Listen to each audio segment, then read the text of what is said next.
What's going on, everyone? This is Miguel Torres of Retro Basement, bringing you news, reviews, and playthroughs as usual. And today I want to talk a little bit about the Fitbit Ionic. First and foremost, let me explain that I'm doing a commentary over this video because the dialogue through the microphone got very distorted, and a few of my viewers brought it up.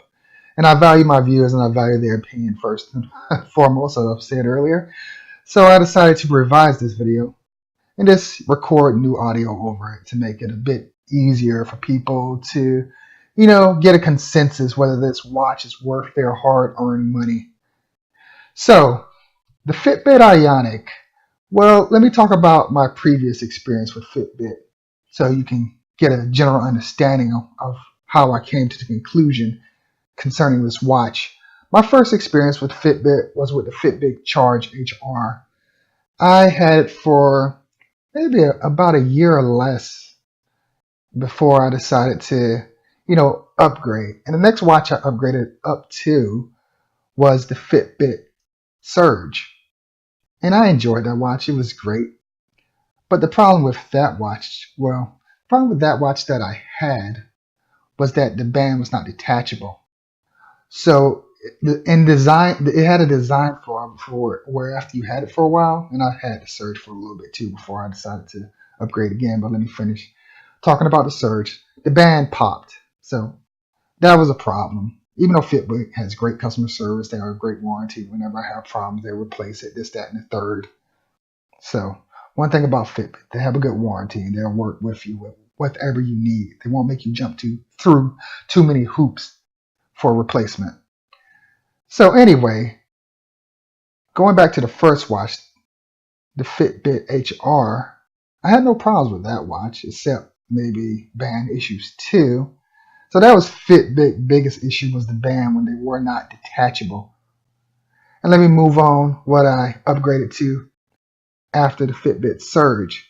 After the Fitbit Surge, I went to the Fitbit Blaze, and this was by far the greatest design that Fitbit has had to this day, in my opinion. First of all, the Fitbit Blaze, it was just nice that, you could take it in and out of a bezel. And what I've had with the other watches, the previous watches, the HR, I had like skin irritation problems. And this was rectified with the Fitbit Blaze because I could detach the bezel. It's a great watch. I really like the Fitbit Blaze. I can't praise that one enough. That was my third encounter with Fitbit. And I bought my mother the Charge, too. I can't speak from her perspective, but so far she seems to love it, and the bands are detachable, and her skin hasn't been irritated. But we're different people, so different strokes for different folks. But anyway, back to what I think of the Fitbit Ionic. It's a great little sports watch compared to the other ones. It fixes almost every problem that I had with previous iterations of this watch, such as, not having a detachable band and the band breaking. It doesn't feel as cheaply made as these other watches, and it better not be for $300. Also, the aesthetics are okay, but they're not as nice as the Blaze. I feel like this one needs a revision. The other great part is you can take it underwater now, and that's wonderful. Fitbit was a little behind when it came to innovating their watches, just like Apple's behind with their phones. Nonetheless, the Fitbit Ionic is waterproof. It's you can put music on it. You can use almost like Apple Pay now with the Fitbit. It has a mode we can go into different exercises, calorie count. You can interact with other people that have Fitbits. It's not tied only to your Android phone. You can take it over to, your Apple phone and it'll work there. Unlike some watches, we know that's one reason why I'm stuck with Fitbit. Even though I have an Apple Watch, I barely used it, to be honest, and I'm not being paid to say that. I just prefer their products more because I'm really into fitness and I enjoy exercising. So This is what I was looking for actually. I wanted kind of a merger of the smartwatch with the fitness watch, but Fitbit's not all the way there yet, but they're getting there. Maybe in the next, incarnation of this watch, such as maybe the Ionic 2 or Blaze 3 or wherever they go with their watches next. Nonetheless, you're here for my opinion, so let's go into that. What do I think of the Fitbit, Ionic? I think it's a wonderful watch. I think it still has a lot of flaws, even though I said they fixed some of my, whining about past, versions of their watches that I have tried.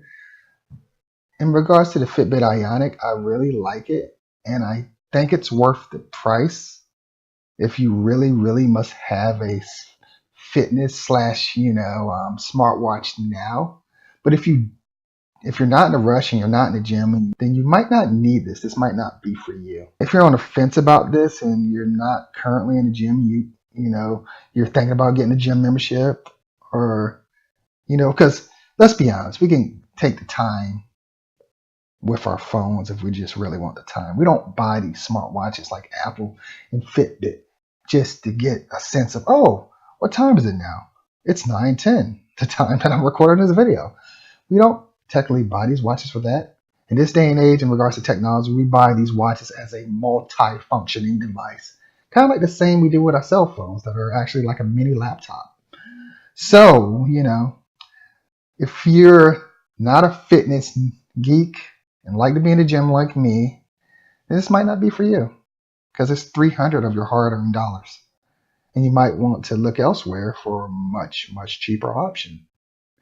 But if you're in the gym, if you like to work out, if you want to do a calorie count, if you like positive feedback, and if you want to be connected within a community, an ecosystem that's embedded within the watches and other Fitbit devices that would encourage you to continue in regards to your process of working out, getting fit, getting healthy, and staying in shape. And the Fitbit Ionic most likely is for you. Where would I rate this watch?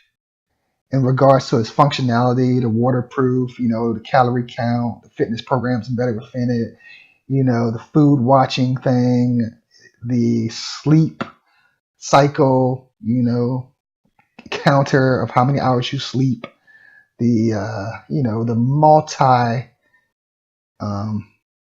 slew of functions that are, created and wrapped in a gift bow within this watch. I would give it a 7 out of 10 because it still has a little bit ways to go before Fitbit, catches up with Apple. They've kind of caught up with them, but they haven't surpassed them. The one good thing about this watch, besides being waterproof, which Apple is now too, is that you can carry it across different phone networks, like your Android, your Apple phones. It will function on those, something that the Apple Watch has yet to do.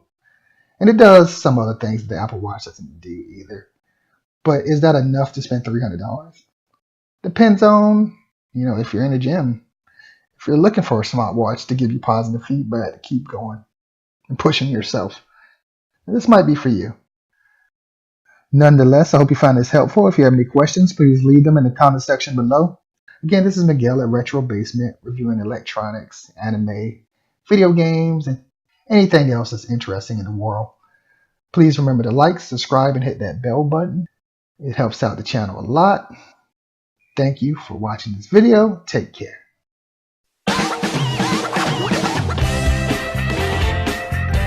What?